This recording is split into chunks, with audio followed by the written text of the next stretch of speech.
ನಮಸ್ಕಾರ. ಇವತ್ತು ನಾನು ಮತ್ತು ನನ್ನ wife Tipu Sultan summer palace, Bengaluru fort ಹಾಗೆ ಕೋಟೆ ವೆಂಕಟರಮಣ ದೇವಸ್ಥಾನಕ್ಕೆ ಬಂದಿದ್ದೇವೆ.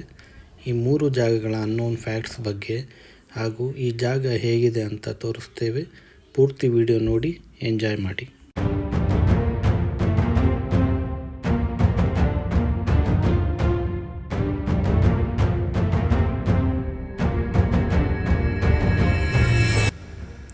ಬೆಂಗಳೂರಿನ ಈ ಕೋಟೆ ಫಸ್ಟ್ ಮಣ್ಣಲ್ಲಿ ಕಟ್ಟಿದರು.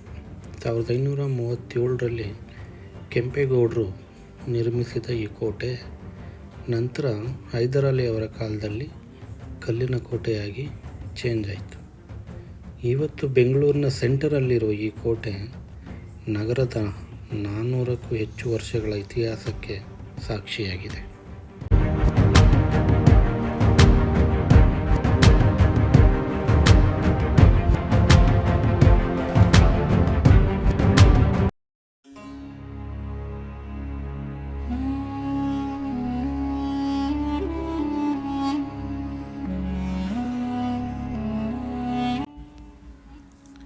ಇದನ್ನು ಟಿಪ್ಪು ಸುಲ್ತಾನ್ ಸಮ್ಮರ್ ಪ್ಯಾಲೇಸ್ ಎಂದು ಕರೆಯಲಾಗುತ್ತೆ.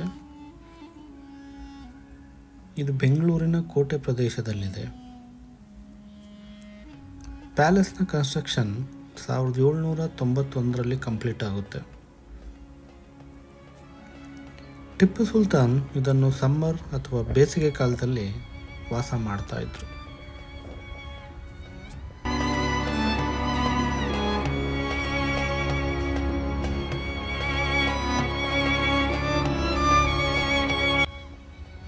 ಪ್ಯಾಲೇಸನ್ನು ಮುಖ್ಯವಾಗಿ ಮರ, ಇಟ್ಟಿಗೆ, ಗಾರೆ ಮತ್ತು ಕಲ್ಲಿಂದ ಕನ್ಸ್ಟ್ರಕ್ಟ್ ಮಾಡಿದೆ. ಇದರ ವಾಸ್ತುಶೈಲಿ ಇಂಡೋ ಇಸ್ಲಾಮಿಕ್ ಶೈಲಿಯದ್ದು. ಪ್ಯಾಲೇಸಲ್ಲಿ ಸುಂದರವಾದ ಮರದ ಕಂಬಗಳು ಮತ್ತು ಕಮಾನುಗಳು ಇವೆ. ಪ್ಯಾಲೇಸ್ ಮೂಲತಃ 2 ಅಂತಸ್ತುಗಳು ಹೊಂದಿದೆ. ಇದಕ್ಕೆ ರಶ್ ಎ ಜನ್ನತ್ ಎಂಬ ಹೆಸರನ್ನು ಬಳಸಲಾಗುತ್ತಿತ್ತು. ರಶ್ ಎ ಜನ್ನತ್ ಎಂದರೆ ಸರಳವಾಗಿ ಸ್ವರ್ಗದ ವಾಸಸ್ಥಳ ಎಂಬ ಅರ್ಥ.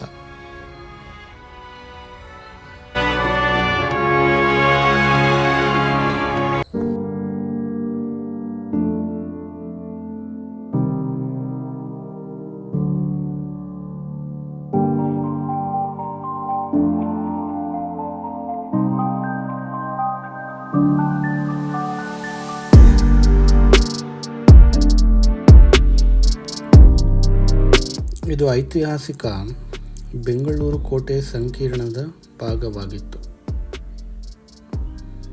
ಪ್ಯಾಲೇಸಲ್ಲಿ ಅನೇಕ ಅಲಂಕಾರಿಕ ಮರದ ಕೆತ್ತನೆಗಳು ಕಾಣಬಹುದು. ಮೇಲಂತಸ್ತಿನಲ್ಲಿ ವಿಶಾಲವಾದ ತೆರೆದ ಸಭಾಂಗಣ ಇದೆ.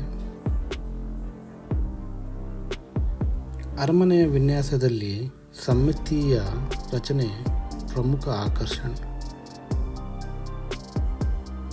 1799ರಲ್ಲಿ ಟಿಪ್ಪು ಸುಲ್ತಾನ್ ನಿಧನರಾದ ನಂತರ ಇದು ಬ್ರಿಟಿಷರ ನಿಯಂತ್ರಣಕ್ಕೆ ಬಂತು. ನಂತರ ಬ್ರಿಟಿಷರು ಈ ಬಿಲ್ಡಿಂಗನ್ನು ಅಡ್ಮಿನಿಸ್ಟ್ರೇಟಿವ್ ಪರ್ಪಸ್ಗೆ ಯೂಸ್ ಮಾಡಿದರು.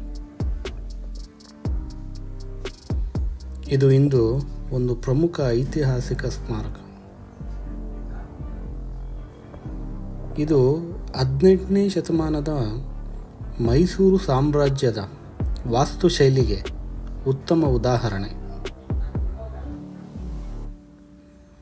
ಅರಮನೆಯ ಸಮೀಪದಲ್ಲೇ ಕೋಟೆ ವೆಂಕಟರಮಣ ದೇವಸ್ಥಾನ ಇದೆ. ವಿಶೇಷ ಸಂಗತಿ ಏನೆಂದರೆ ಬೆಂಗಳೂರಿನ ಹೃದಯ ಭಾಗದಲ್ಲೇ ಇಂತಹ ಪುರಾತನ ಮರದ ಅರಮನೆ ಇಂದಿಗೂ ಉಳಿದುಕೊಂಡಿದೆ.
ಕೆಲವು ವಿವಾದಾತ್ಮಕ ಅಥವಾ ಚರ್ಚೆಗೆ ಕಾರಣವಾಗುವ ಅಂಶಗಳೂ ಇತ್ತು.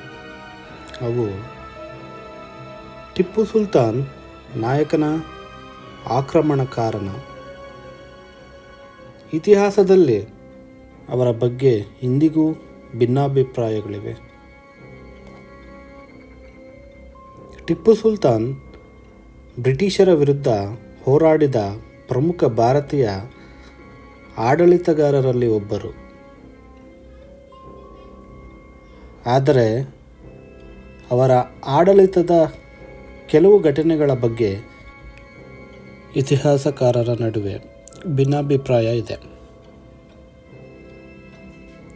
ಕೊಡಗು ಮತ್ತು ಮಲಬಾರ್ ಪ್ರದೇಶಗಳಲ್ಲಿ ನಡೆದ ಟಿಪ್ಪುವಿನ ಸೈನಿಕ ಕಾರ್ಯಾಚರಣೆಗಳು ಇಂದಿಗೂ ಚರ್ಚೆಯ ವಿಷಯ.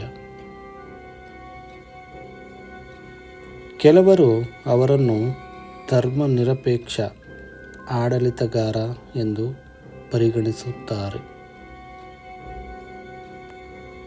ಇನ್ನು ಕೆಲವರು ಅವರನ್ನು ಸೈನಿಕ ಕಾರ್ಯಾಚರಣೆಗಳನ್ನು ಧಾರ್ಮಿಕ ದೌರ್ಜನ್ಯಕ್ಕೆ ಸಂಬಂಧಿಸಿ ನೋಡುತ್ತಾರೆ.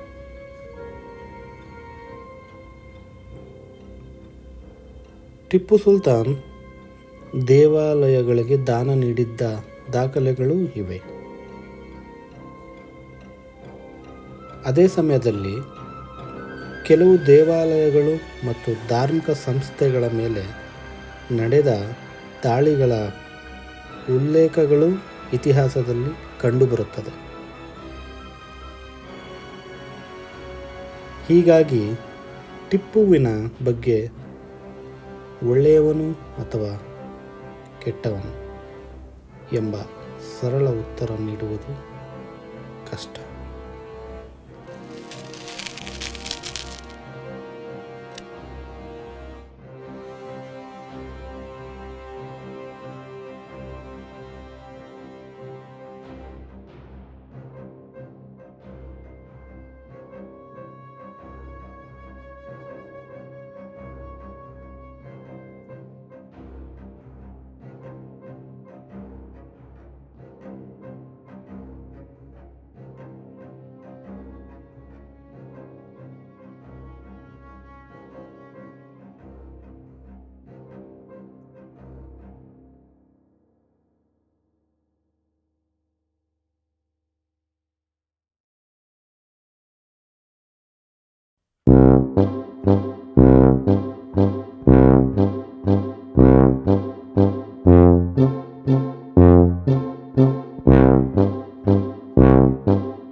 ಕೊನೆಯದಾಗಿ ಕೋಟೆ ವೆಂಕಟರಮಣ ದೇವಸ್ಥಾನ.